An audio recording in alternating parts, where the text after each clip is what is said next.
3D platformers, while not in the same league as 2D platformers yet, are getting pretty massive on Kickstarter. There are the heavy hitters, like Yooka-Laylee, which became one of the highest pledged games on Kickstarter, or maybe the highest, I'm not entirely sure. But then, there are the smaller games. This isn't really a Hat in Time. From what I remember hearing, Hat in Time did pass its Kickstarter goal, but not by a whole lot. Well, that's not necessarily true. They hit $296,000 out of their $30,000 goal. But they didn't blow the goal quite out of the water compared to Platonic Games.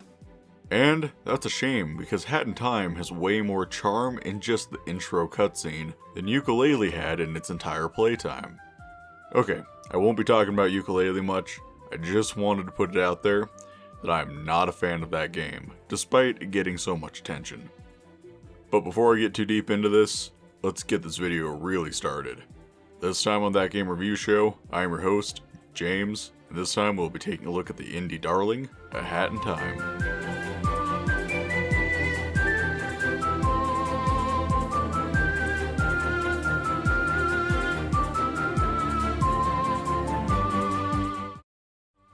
Gears for Breakfast is an indie studio located in Denmark of all places.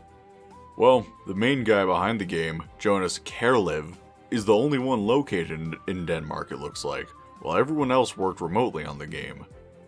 Much more on that, I don't know anything else about the studio and the game's development. I guess it's time to get into the story. You play as Hat Kid, a little girl who owns her own spaceship that runs on time, just trying to go home. Yes, you heard me right. She owns her own spaceship that runs on actual time. She wakes up and heads into the main room, where she checks on her vault of timepieces, where she hears a knocking. It is a large man with a jetpack knocking on her space store, claiming that she owes money to the Mafia for passing overhead. What is this? Thing boat? All boats need to pay toll in Mafia Town, even in space. Mafia come in to collect.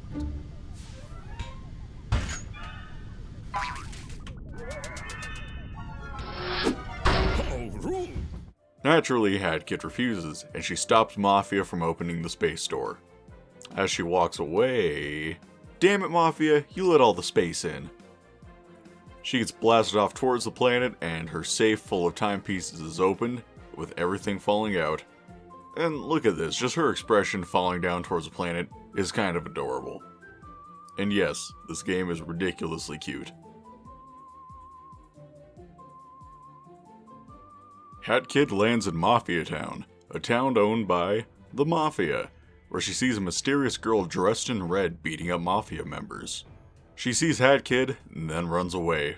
Here, Hat Kid has a choice. Either follow the girl or just explore. Obviously, story-wise, she followed, but I didn't give enough fucks and decided to wander around. Mafia Town is a great first level, honestly. It's large enough to get lost in, and there's a lot of really cool details. The best part of the level is the Mafia themselves. Their dialogue is some of the best in the game. Seagull eat fish, but fish belongs to Mafia. We punch Seagull for not respecting Mafia. Seagull say, no punch, I have child. Mafia punch Seagull with child. This lead nowhere. Mafia need to take care of this Mafia style. Prepare to feel what Mafia do to old ladies.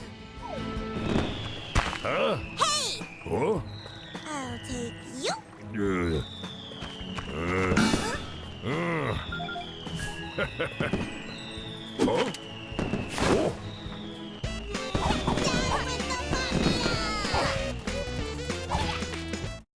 I do want to point out the fact as well that almost all dialogue in this game is actually spoken, not just speech bubbles like most games would have done. Anyways, Hat Kid meets up with the girl, who we now know as Mustache Girl, who explains that she's anti-Mafia and wants to fight them all. Her and Hat Kid decide to team up, and Mustache Girl gets some friendship points. This isn't a mechanic in the game, it's just kinda cute. Hat Kid collects some timepieces, but then the duo go and fight against the Mafia boss. Once he's defeated, he drops the timepiece, but before Hat Kid can grab it, Mustache Girl takes it and asks Hat Kid about it. She drops it, then time rewinds slightly and Mustache Girl realizes that the timepieces control, well, time, obviously. But she gets the idea to use the timepieces to return to Mafia Town back to the point where the Mafia never existed. But Hat Kid refuses. Mustache Girl is clearly upset by this and vows to find more timepieces before Hat Kid does. And when she leaves, she goes negative on the friendship scale and steals some orbs from Hat Kid. That's basically the main plot of the game. There are small plot points here and there, but overall the game is pretty self-explanatory. The second level, Battle of the Birds, is a story about two movie directors who want to show up the other one, and Hat Kid gets caught in the middle working both sides. The conductor likes to make Western movies, while DJ Grooves makes... well, I'm not entirely sure the kinds of movies he makes. Weird disco movies, I guess. It's actually kind of funny. DJ Grooves hires you on his team, but the conductor finds you there and decides to hire you as well to try to ruin DJ Grooves' plan. You play through both sets of levels for each of them, and the total score is added up and determines the final level. I got DJ Grooves in my playthrough, where he goes mad with power. This was pretty damn creepy, honestly.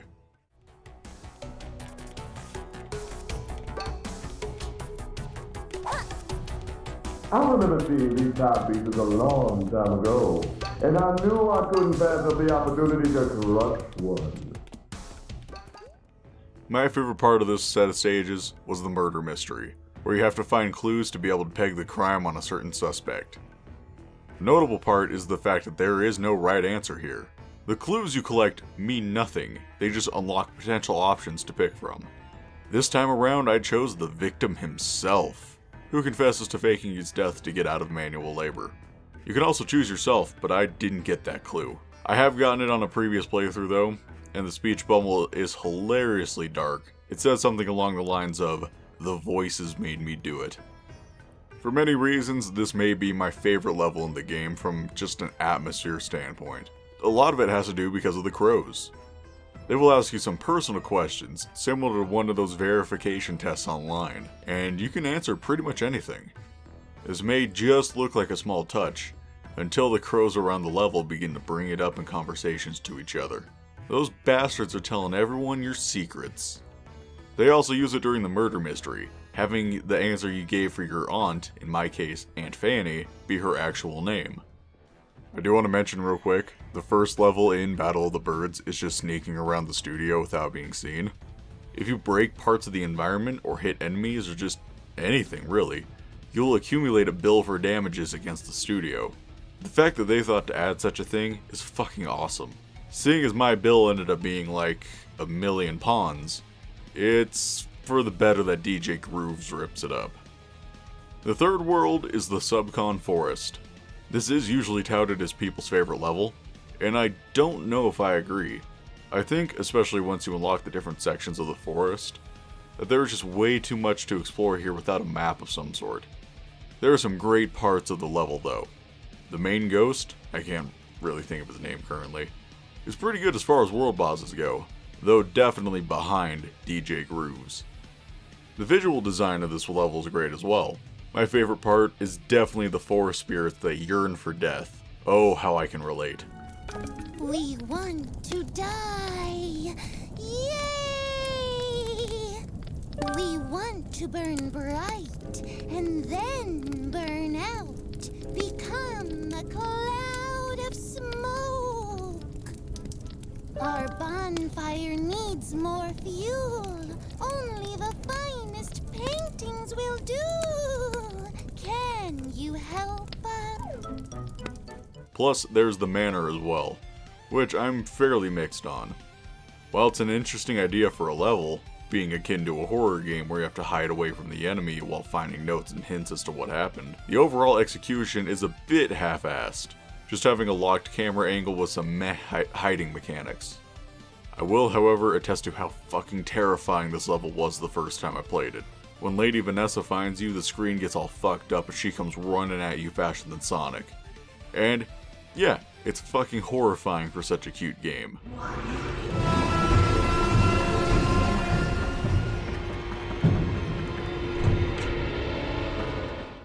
Oh, and I forgot to mention, immediately in the level, Hat Kid sells her soul. Yeah, just think about that. The next level I am fairly mixed on overall. This is Alpine Skyline, where the main premise is to use the grappling hook to fly around the level on the cables, going from mountain to mountain. While time itself isn't that bad, While the level itself isn't that bad, there are some issues I had overall, like the specific routes not being all that clear. I got mixed up a lot when playing this level, just not knowing how to progress towards the next timepieces. The main gimmick leading to the climax is that for every mountain you free, you basically spread a plague on the land, and the final level is a fucking battlefield. You trying to destroy all of the... I don't know, I guess they're like pollen spawners. I definitely appreciate that there are basically sub-levels here, like the birdhouse and the windmill. It leads to some very nice open level design that plays on the motif of the world, while providing some diversity that couldn't have been done pretty much any other way, having them all separated on different mountaintops. The last and final level is called Time's End. Mustache Girl, you remember her, right? Well, she got a bunch of timepieces for herself, and she changed the course of history for the planet where she is now the Supreme Overlord.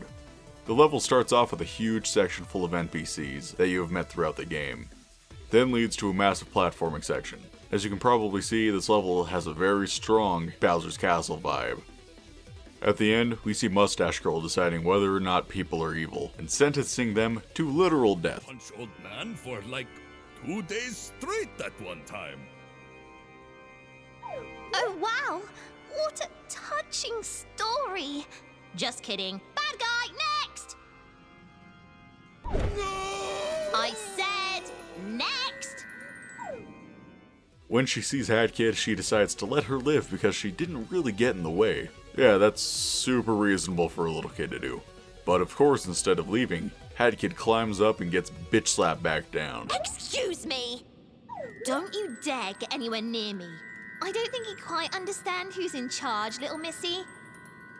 You know, I was willing to forgive you. I once thought we were gonna be best buds. But nope, you turned out to be rotten and selfish. Save the planet from bad guys. Psh, who needs that, am I right? Look at all I've done without you. I've restored justice. I am the justice. No more bad guys. Ever. I don't need you. This planet doesn't need you. Nobody will miss you, and nobody will care. You are the bad guy, and I'll show you how this justice system deals with bad guys. Once you lay the smackdown on Mustache Girl, she sends you both into a weird final arena surrounded by the quote-unquote bad guys. They see that you are in trouble and sacrifice themselves to give you enough power to stop Mustache Girl. You deal the final blow and Mustache Girl is defeated. There's no ending dialogue for her or anything, she's just laying on the floor of her throne room. The fight itself is fine, I just want to bring up a specific move that Mustache Girl does. She'll fly up in the air and throw some timepieces down, which cause some like giant cuts in the ground that explode. The only reason I want to bring them up, it's kind of like her version of Judgment Cut. That is all. All of the timepieces in the room disappear and collect into a ball of pieces. Hat Kid picks them up and smashes them on the ground, resetting everything to the way it was. Hat Kid wakes up in her spaceship surrounded by timepieces. She looks out her window down at the planet, and she somehow sees Mustache Girl down on the surface, just laying there back in Mafia Town. Hat Kid picks up a timepiece, and you're given the option of dropping it down to the surface to help Mustache Girl defeat the Mafia, at the expense of possibly not being able to make it home. I dropped the piece anyways.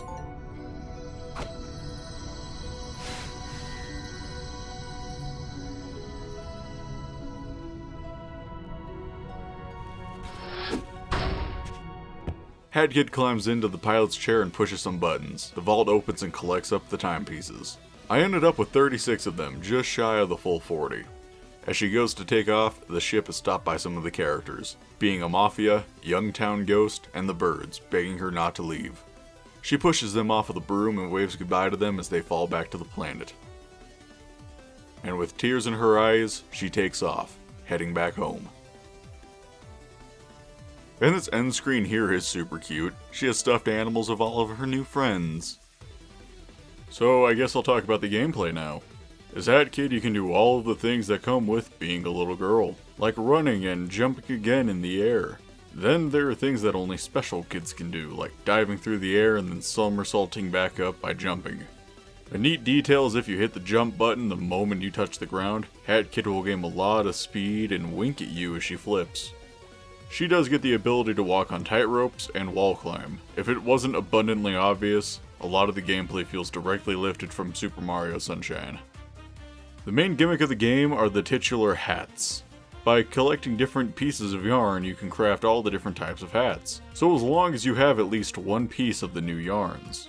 You start off with the normal top hat, which all it does is point you in the right direction of your goal, so long as you're nearby. I barely even use this one, honestly.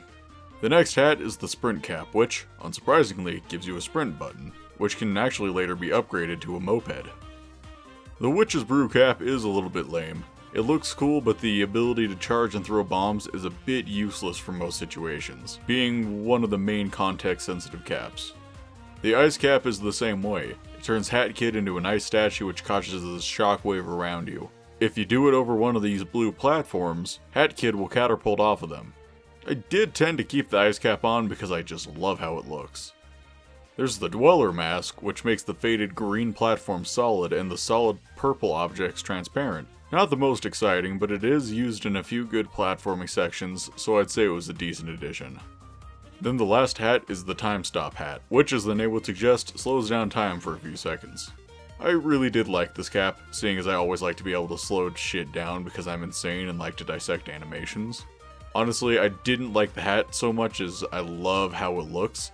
The little green veil thing in front of Hat Kid's face just looks really cute. On your journey, you will meet up with the Badge Seller, who has traveled all around to parts of the world that have damaged his body irreparably. It doesn't cause anything weird gameplay-wise, he just glitches out a bit when you talk to him. You can give him the pawns you have collected for various badges, which you equip by putting them onto your hat. They have various effects, like turning the sprint cap into a moped, or giving Hat Kid a grappling hook. There are also some dangerous ones, like ones that makes the entire game one-hit kill. Easily one of the best badges is the Magnet Badge, which attracts nearby pawns to you. As far as simplicity goes, there are a few better. I'm sure you've noticed throughout the gameplay footage that Hat Kid's color palette has changed quite a few times. This is not a mistake of the game or anything. There are bonus levels that you can find in these Time Rifts, which are basically Super Mario Sunshine secret levels. And after you complete them, you get to use a slot machine to get extra bonuses and goodies. One I always went for were the different colors, my personal favorite being the red with black accents and white hair. In retrospect, this is basically the Dante scheme, but that was not my intention. You can also unlock different models for the various caps, but most of them weren't really worth the effort. So clearly I like this game a lot, and indeed I do. I hate that it took me so long to actually get around to finishing it, but that's not to say this game is flawless. There are some animations and details that are a bit on the rough side, like the owl who pretended to kill himself. It's pretty easy to see that the knife is just floating there. That looks really rough. Not to mention that there are a lot of clips in this game that should just have voice clips, but don't. I assume due to time constraints. That, and having a lot of characters with the same animation loops right next to each other is a bit lazy as well. There are also some level design issues that like I mentioned prior. Like the birdhouse being a bit hard to figure out where to go, or the subcon forest being way too open-ended. But in the grand scheme of things, these are all small issues. And as you've probably noticed, this game has a really good sense of humor. It really shows the attitude of the developers when in the bedroom there is a pillow fort with a diary in it that recaps the levels you've just played. There's a computer which you can play games on in the weird text-based format. When the ghost steals your soul, there's a text box that says, "You feel empty inside." I don't want to go over everything, but this is easily one of the funniest games I've ever played. And there is more to this game that I have not seen yet. There are 2 pieces of DLC, Seal the Deal and something else, can't think of the name. Neither of which I have bought or gone through. I don't even think Seal the Deal is out yet. There's also a co-op mode where you and a friend who plays as Bo Kid go through the game. I do want to go and play the DLC at some point, and definitely do the co-op. I just haven't gotten around to any of that yet. Hell, it's been a while since I've even played this game. The footage you see here is from January. But I really do like this game, and it's definitely one of my favorite 3D platformers. It, at least, did not make me want to kill myself like another 3D platformer does. I think I remember seeing somewhere that A Hat in Time was coming to Switch at some point, along with the different pieces of DLC. There's no set release date, unfortunately, but you'd best believe that I'll buy it again on Switch. I think with a handheld, it would be a perfect place to play, especially since the other 3D platformers I have on Switch are a bit disappointing. Cough, Mario Odyssey, ukulele. Man, I think those allergies are gonna kill me. Real talk, I'd originally planned on this week being Battle for Bikini Bottom, but right before I actually started to edit the video, I saw the announcement for Battle for Bikini Bottom Rehydrated. So, of course, I figured the best course of action would be to wait and release that video closer to when the remake comes out. Anyways, that will do it for me this week. Next week will be Terrell's week, so let's all meet back here then.